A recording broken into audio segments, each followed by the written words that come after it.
Hello বন্ধুরা, সবাই কেমন আছো? সবার প্রথমে সবাইকে জানাই বুদ্ধ পূর্ণিমার প্রীতি ও শুভেচ্ছা। আমি ঘরে নারায়ণ পুজো করছি। আপনারাও কি নারায়ণ পুজো করছেন ঘরে? সঙ্গে আমার ঘরে কৃষ্ণ ঠাকুরও আছেন, কৃষ্ণ ঠাকুরকেও পুজো করছি। কৃষ্ণ ঠাকুরকে আমার ঘরের কৃষ্ণ ঠাকুর মানে এমনিতে খুবই ভালো। ওনাকে আমি পুজো দিই না ঘরে। কেউ আসলে এখন আমাদের ঘরে কুটুম এসেছে, আত্মীয় এসেছে, আত্মীয়র সাথে তো খেতে হয়, মানে খেতে দিতে হয়, ভালো ভালো খাবার এসেছে।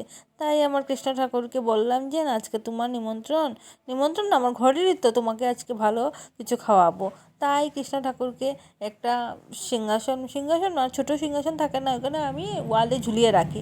বললাম যে আজকে আসো নিচে, নিচে তোমাকে বসে আমি কিছু দেবো। তাই আমি ওনাকেও নামিয়েছি, আর সঙ্গে আমার নারায়ণও বসিয়েছি, নারায়ণের ঘর দিয়েছি, আজকে পুজো করেছি। আপনারা কি বুঝেছেন নাকি যে আমার ঘরে আত্মীয় কে এসেছে? আত্মীয় হলো নারায়ণ। নারায়ণ তো সবসময় থাকেন না, তাই তো আত্মীয়র মতন আর কি। উনি আসলেন, তাই বললাম যে ঠাকুর কৃষ্ণ, তোমাকে তো কোনোদিনও পুজো দিই না, আজকে নামো তুমি, তোমাকে আমি জল তুলসী দিই। আর আপনারা কে কে ঘরে নারায়ণ পুজো করছেন অবশ্যই কমেন্ট করে জানাবেন। আর দেখেন আমি সঙ্গে পাঁচালিও পড়লাম একটু সময়।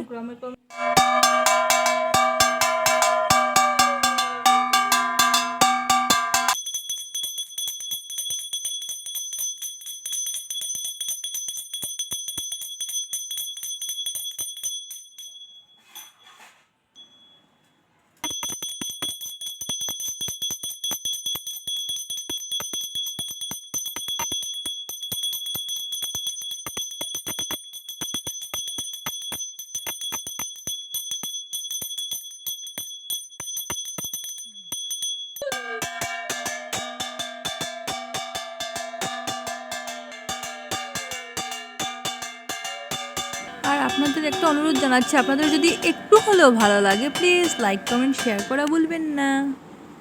পুজো শেষ করে তারপর আমরা মা ছেলে মিলে একটু কীর্তন করলাম।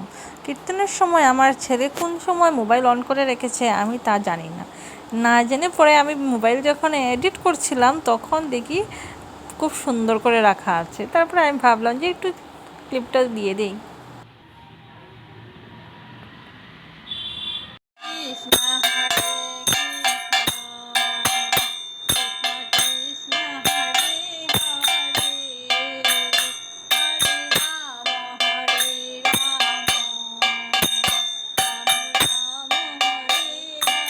পুজো শেষ করার পর প্রসাদ খেয়ে তারপর তো দুপুরবেলা রান্না করতে হবে।